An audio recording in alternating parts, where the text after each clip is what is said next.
একটা সময় যে ওয়ানডে ফরম্যাট ছিল বাংলাদেশের জন্য আশীর্বাদ, সেই ফরম্যাটই টাইগারদের এখন সবচেয়ে নাজুক অবস্থা।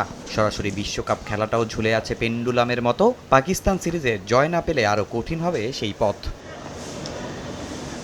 2023 বিশ্বকাপের পর মোট 7 সিরিজের 5টিতে হেরেছে বাংলাদেশ।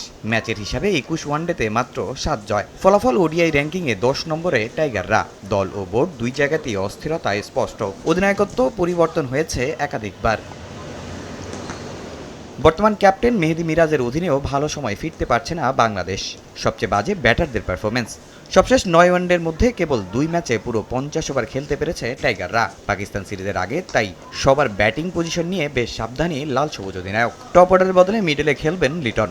সবচেয়ে বেশি দোলাচলে থাকা মেহেদী মিরাজও ফিক্সড করেছেন নিজের ব্যাটিং পজিশন। এটা আমাদের অনেক ভালো একটা ফরম্যাট ছিল এবং আমরা অনেক বেশ রেজাল্টও পেয়েছি এবং আমাদের একটা ভালো একটা প্যাটার্ন ছিল ওডিআই ফরম্যাটে। আমাদের যারা এখন আছে তাদেরকে রেসপন্সিবিলিটি নিতে হবে এবং আমার কাছে মনে হয় যে ওডিআই ফরম্যাট এমন একটা খেলা যেটা আসলে প্রত্যেকটা সিচুয়েশনে অ্যাডাপ্ট করতে হবে। বাংলাদেশ টিমে আমি প্রত্যেকটা পজিশনেই ব্যাটিং করেছি এবং আমি এটা নিজেও রিয়েলাইজ করেছি যে আমার ব্যাটিংটা কোন জায়গায় সবচেয়ে বেশি এফেক্টিভ হবে টিমের জন্য। আমার এক্সপিরিয়েন্সটা আছে বলারদের সাথে খেলার।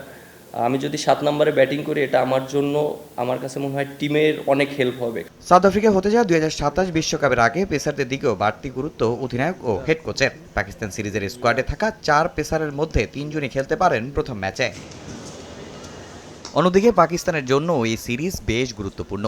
6 নতুন মুখ স্কোয়াডে, তার মধ্যে 3 জনেরই হবে অভিষেক। অধিনায়ক জানান যার কারণেই স্কোয়াডে নেই বাবর আইয়ুবরা।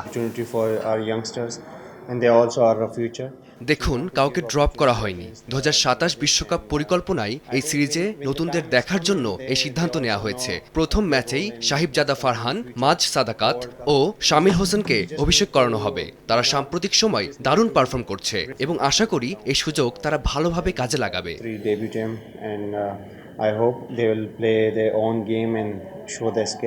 এদিকে বাংলাদেশ পাকিস্তান সিরিজের প্রতি ম্যাচে মাঠে উপস্থিত থাকা সকল দর্শকদের ইফতারের সময় ফ্রি পানি দিতে বেসরকারির একটি প্রতিষ্ঠানের সঙ্গে চুক্তি করেছে বিসিবি।